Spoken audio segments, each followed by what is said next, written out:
Bueno, un cordial saludo, espero que estén muy bien.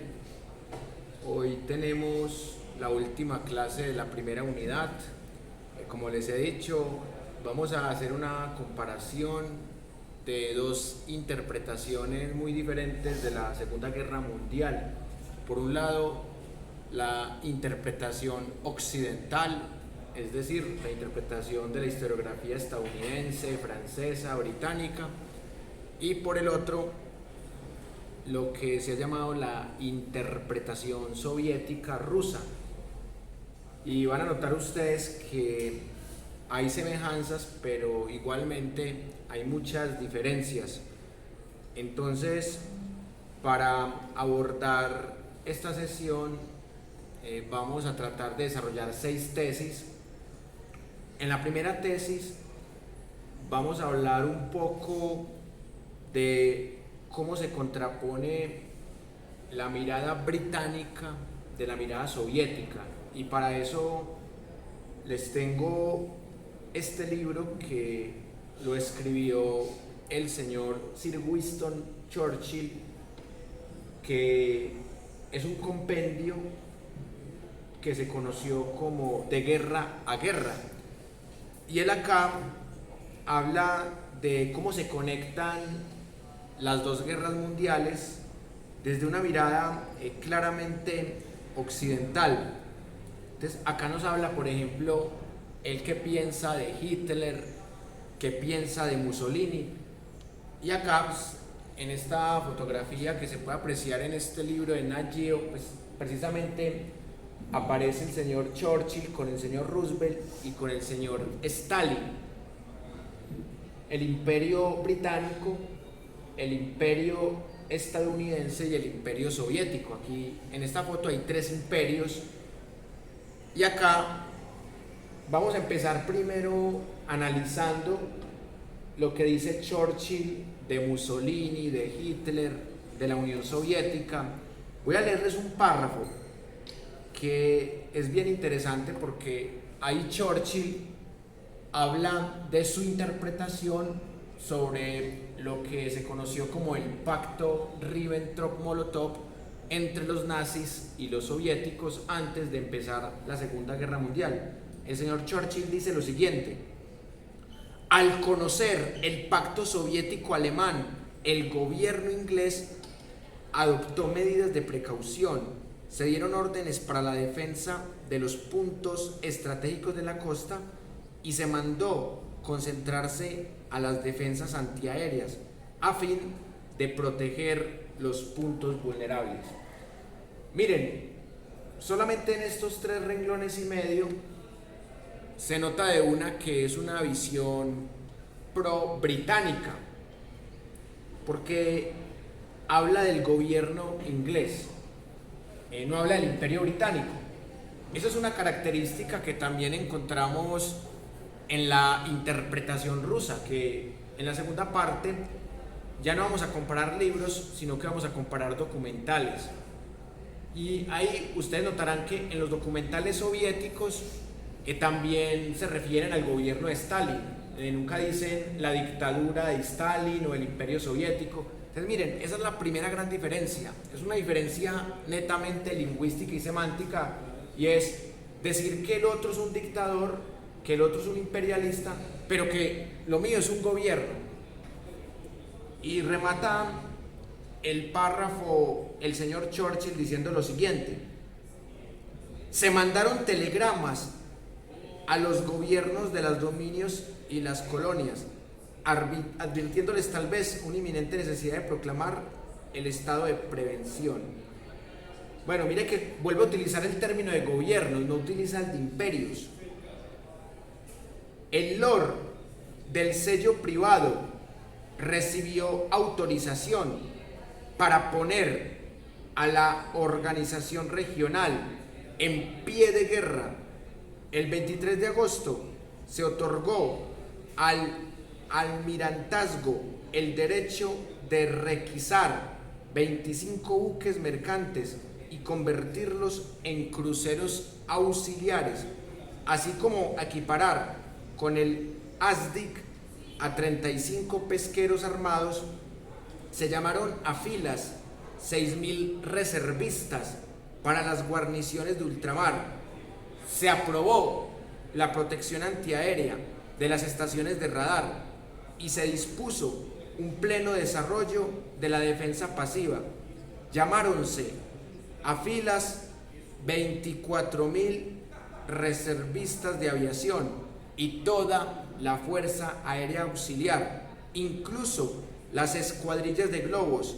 En todos los servicios militares se suspendieron las licencias. El altamirantazgo expidió advertencias a los barcos mercantes. Se adoptaron otras muchas decisiones. Chamberlain resolvió escribir a Hitler a propósito de aquellas medidas de preparación, aunque la carta no aparece en la biografía de Feiling, ha sido publicada en otro lugar. Entonces, aquí empieza Churchill a analizar lo que escribió Chamberlain, lo que escribió Hitler, y literalmente acá se nota un detonante de lo que sería el inicio de la Segunda Guerra Mundial, porque ya los nazis se habían metido en Checoslovaquia, pero hasta ahí los imperios occidentales no tomaban la decisión de meterse. Pero ya cuando los nazis se meten a Polonia, ahí es cuando ya dicen estos señores que definitivamente hay guerra y que lo de Chamberlain termina siendo una posición temerosa que de nada sirvió, porque le mostró miedo a los enemigos para evitar la guerra, pero igual los enemigos invadieron a Polonia y se dio la guerra. Entonces quedaron con el miedo, con el deshonor y a la vez con la guerra. Esa es la frase célebre de Winston Churchill. Y acá hay otro párrafo que es corto pero que es contundente, que data del 25 de agosto de 1939, cuando el Imperio Británico y el Imperio Francés resuelven que si se meten a Polonia definitivamente habrá guerra, porque mire lo que dice. El 25 de agosto el gobierno inglés publicó un tratado en regla con Polonia, confirmando las garantías dadas ya. Se esperaba con ello procurar un arreglo mediante negociaciones directas polaco-alemanas, convenciendo a los alemanes de que si esto fracasaba, Inglaterra respaldaría en todo caso a Polonia. Entonces, esto fue lo que Goering dijo en Nuremberg. El día en que Inglaterra dio su garantía oficial a Polonia, el Führer me telefoneó diciéndome que había mandado suspender la planeada invasión de Polonia. Le pregunté si era cosa temporal o definitiva y dijo: miraré el eliminar la intervención inglesa. Y dice acá, de hecho Hitler trasladó el día del 25 de agosto al 1 de septiembre y entró en negociaciones directas con Polonia. Con Chamberlain deseaba, no era el objeto de Hitler alcanzar un acuerdo con los polacos, sino dar a Inglaterra los medios de evadirse a su garantía. Pero el gobierno inglés, así como el Parlamento y la nación, pensaban de otro modo. Es curioso que los isleños ingleses, que odian el ejército militar y no han sido invadidos hace 1000 años, se tornen tanto menos nerviosos cuanto más se acerca el peligro, y si este se hace inminente, ellos se vuelven fieros e indomables cuando el riesgo es mortal. Semejante actitud les ha hecho salir con bien de algunos difíciles bretes.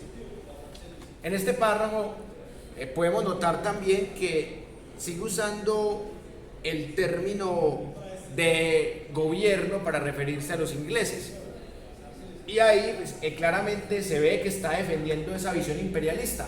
Incluso menciona el concepto de colonias, porque tampoco podían negar que tenían colonias en los 5 continentes, pero no utilizan la palabra imperialismo, una palabra que ya había sido muy criticada por Lenin, uno de los protagonistas de la Revolución Rusa, que ya lo hemos estudiado un poco acá.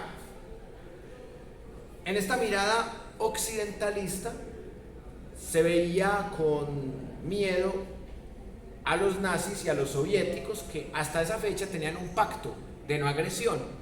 Invadamos a Polonia, ustedes la invaden por el este, nosotros por el oeste, ustedes se quedan con la mitad de Polonia y nosotros con la otra mitad y no nos agredimos. Ese era el pacto Ribbentrop-Molotov, con el cual ya los imperios franceses y británicos estaban alerta, y ese 1 de septiembre ya inexorablemente se da inicio a la Segunda Guerra Mundial. Y acá hay un último párrafo de Churchill que también quiero que analicemos, para que pasemos a la otra fuente occidental que quiero que analicemos. Entonces, dice lo siguiente Churchill en la parte final de este primer tomo: a mi regreso del frente el Rin, pasé algunos gratos días con una placentera pero inquieta reunión que se congregaba en el viejo castillo donde Enrique de Navarra durmiera la víspera de la batalla de Ivry. Estaban con nosotros la señora Iwan Wallace y sus hijos. El marido de dicha dama era ministro en el gabinete. Ella esperaba que él se la reuniese en Francia, mas Wallace telegrafió diciendo que no podía y que después explicaría por qué. Había otros signos de peligro. Se sentía una aprehensión general, incluso la luminosidad de aquel valle en la confluencia de Eur y de Vesgre parecía privada de parte de su esplendor. Yo pintaba de firme, a pesar de la general incertidumbre. El 26 de agosto decidí volver a Inglaterra, donde por lo menos sabría lo que pasaba. Dije a mi mujer que la avisaría a tiempo. Al pasar por París, convidé a almorzar al general George. Este me indicó las cifras militares francesas y alemanas y clasificó las divisiones según su calidad. El resultado me impresionó tanto que dije por primera vez: si son ustedes dueños de la situación. Él replicó: los alemanes tienen un ejército muy fuerte y no se nos permitirá ser los primeros en el ataque. Si somos atacados, nuestros 2 países cumplirán su deber. Dormí aquella noche en Chartwell. Había invitado al general Ironside a pesar y a estar acá el siguiente día. Ironside volvía de Polonia y traía excelentes referencias sobre el ejército polaco. Había asistido a una maniobra divisionaria con fuego auténtico que produjo algunas bajas. La moral polaca era elevada. 3 días pasó el general conmigo y ambos nos esforzamos en calcular lo desconocido. Por entonces terminé de poner los ladrillos de la cocina de la casita que había destinado a mi morada en los años sucesivos. A una orden mía, mi mujer vino por Dunkerque el 30 de agosto. Se sabía que existían entonces en Inglaterra 20.000 nazis alemanes organizados. Sus procedimientos en otros países amigos nos hacían esperar que preludiasen la guerra con saboteos y asesinatos. Yo carecía entonces de protección oficial y no quería pedirla, pero me juzgaba lo bastante prominente para hablar de tomar precauciones. Mis informes indicaban que Hitler me tenía por un enemigo. El inspector Thompson de Scotland Yard, que había sido en tiempos policía de servicio conmigo, se hallaba retirado. Le pedí que viniese a acompañarme, sin olvidar su pistola. Yo tenía además mis armas propias, que eran buenas. Mientras uno de los dos dormía, el otro vigilaba, para ahuyentar posibles visitas malintencionadas. Yo sabía que si llegaba a la guerra, y quién podía dudar de que llegaría, iba a gravitar sobre mí una gran responsabilidad. En este libro, el señor Sir Winston Churchill habla claramente de una mirada occidental que en algo se parece a la soviética, en que se creen los buenos de la historia. Por ejemplo, no hablan de cómo se repartieron a África en el siglo XIX, no hablan de sus políticas de meter a las colonias en las guerras. Por ejemplo, había militares de la India que peleaban a favor del Imperio Británico. A Gandhi, el pacifista, lo invitaron a pelear a favor del Imperio Británico y en contra de los nazis. ¿Y qué dijo Gandhi? Son unos hipócritas, porque los británicos son igual de imperialistas que los nazis. Entonces yo no voy a pelear a favor de unos hipócritas. Entonces Gandhi era muy coherente en su actuar, y esto es algo que en este libro el señor Churchill no reconoce, que ellos también son imperialistas, que ellos son asesinos, que ellos incluso son más colonialistas que los mismos nazis. Los nazis son un imperio más nuevo. Pero en algo sí tiene razón el señor Churchill, o sea, era una guerra inevitable, porque ya después de meterse a Polonia mostraron que no les tenían respeto y que iban por ellos. Y en efecto, ustedes ven que se habían metido a Austria, aprovechándose de las raíces germanas de ambos países. Entonces ya habían anexionado a Austria, después se metieron a Checoslovaquia, y ya cuando se meten a Polonia, ya definitivamente estos imperios no les quedó más camino que iniciar la Segunda Guerra Mundial. Y en algo también tiene razón el señor Churchill, en que fueron los alemanes y los soviéticos los que empezaron la Segunda Guerra Mundial. En eso también tiene razón. Pero ¿qué dice de esto la historiografía rusa? Dice lo mismo que yo digo, que estos también son imperios, pero lo que no dice la historiografía rusa es que la Unión Soviética también es un imperio, y que Stalin no es un salvador. Stalin es un ganador también de la Segunda Guerra Mundial, pero Stalin es un genocida también, pero eso nunca lo va a decir la historiografía rusa. Ahorita que llegue mayo, se va a cumplir un aniversario más de lo que llaman la Gran Guerra Civil, la Gran Guerra del pueblo soviético. O sea que allá no lo llaman la Segunda Guerra Mundial. En Rusia lo llaman la Gran Guerra Civil del honor del pueblo soviético, porque ellos dicen, miren, Checoslovaquia no pudo con los nazis, Polonia tampoco. Obviamente los países neutrales como Bélgica no pudieron con los nazis. Los franceses tampoco pudieron, porque los nazis se les metieron y se quedaron con la mitad de Francia. Los ingleses fueron los que más pudieron resistir a los nazis, pero es porque las condiciones geográficas les favorecían, el mar. Si no, tampoco hubieran podido resistir a los nazis. Pero nosotros no solamente le resistimos 4 años a los nazis, sino que los expulsamos, los derrotamos y llegamos primero a Berlín que los gringos. Entonces eso es lo que dice la historiografía rusa, y ambas historiografías están claramente sesgadas por las razones que ya les he dicho. Pero lo más llamativo es ver que no tenemos la versión de los perdedores, porque en Alemania, sobre todo en Alemania, no tanto en Japón y en Italia, pero en Alemania está prohibido hablar del nazismo, está prohibido hablar de la Segunda Guerra Mundial literalmente, porque el pueblo alemán quedó muy traumatizado después de la Segunda Guerra Mundial y de las sanciones y de la pobreza y de que se la repartieran entre gringos, otros occidentales y soviéticos.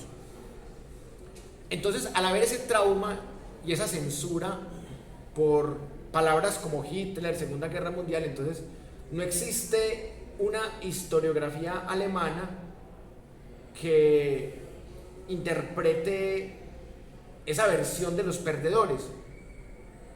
Y por eso no nos queda más camino que investigar, analizar las dos historiografías dominantes. Y este libro ya lo hemos analizado varias veces, pero hoy más que nunca es importante analizarlo, porque este libro es la versión no solamente occidental, sino gringa, que va muy de la mano con esta versión británica que es muy parecida también a la visión francesa. ¿Qué dice esta versión gringa? Que había tres imperios muy peligrosos: el imperio soviético, el imperio nazi y el imperio italiano, pero que a esos imperios se les había sumado el imperio japonés, pero que el imperio soviético fue traicionado por el imperio nazi, y por eso les tocó una gran paradoja: enfrentar a los nazis con un imperio que detestaban, pero que era menos malo, o que tenía un dirigente que en apariencia estaba menos loco. Era preferible unirse con un socialista que pretendía un comunismo en la Unión Soviética como Stalin, que ser derrotado por Hitler. Entonces, hay una gran diferencia entre los británicos y los gringos de esta época, y los británicos y los gringos actuales. Hay una gran diferencia, que Churchill sabía que dependían de los soviéticos para ganarle a los nazis, por una sencilla razón: había una crisis económica desde 1929, y esa crisis afectó a las potencias occidentales, y los nazis supieron armarse muy bien en todo este tiempo y supieron superar la hiperinflación de la República de Weimar. Entonces Churchill era un tipo sensato y sabía que lo mejor que les pudo pasar fue que los nazis también quisieran derrotar invadiendo a los soviéticos.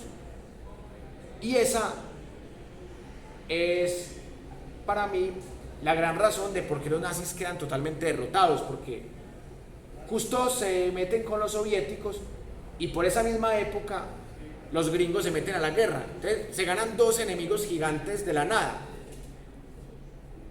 uno por equivocación de Hitler, meterse con los soviéticos, y otro por el imperialismo japonés, de meterse en las colonias de Estados Unidos, el ataque de la base de Pearl Harbor.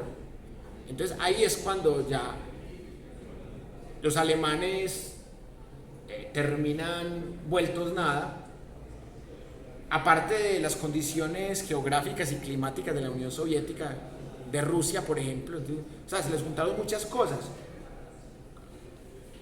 Y acá es en donde vamos a analizar esta fuente de la manera más crítica posible, porque acá lo importante no es tanto lo que se dice, porque lo que se dice puede ser cierto. Acá lo importante es lo que no se dice,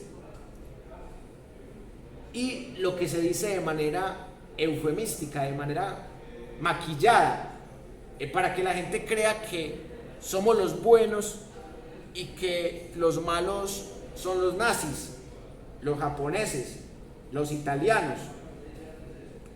y que Stalin es un malo, pero es útil. Ya después veremos cómo nos enfrentamos a él en la Guerra Fría, que entre otras cosas, pues la Guerra Fría es algo lógico entre dos imperios que no se la llevan. Pero mientras tanto, no nos importa la ideología de Stalin. Lo que nos importa es derrotar a los nazis porque son los más peligrosos. Entonces, siempre el enemigo de mi enemigo puede ser mi aliado, pero no quiere decir que sea mi amigo, simplemente es alguien que necesito. Y estamos hablando de un hecho histórico que deja entre 50 y 60 millones de víctimas. Por eso lo seguimos estudiando. Y me atrevería a decir que es el hecho histórico que está más documentado. Por eso el reto es más grande que estudiar, por ejemplo, la Revolución Francesa o las revoluciones industriales, porque estamos estudiando el hecho quizás más documentado de toda la historia y más importante. Y como está tan documentado, hay un exceso de información. Entonces, por eso saqué las 6 tesis que me parecieron más importantes para poder condensar toda la información que hay. Y antes de empezar el análisis, quiero dejarles esta última imagen, porque es la imagen que nos muestra el resumen de esta Segunda Guerra Mundial. O sea, es una guerra totalmente que refleja el concepto de crisis, el concepto de cambio, y por eso en la segunda parte de la clase vamos a analizar bastante diferentes fuentes.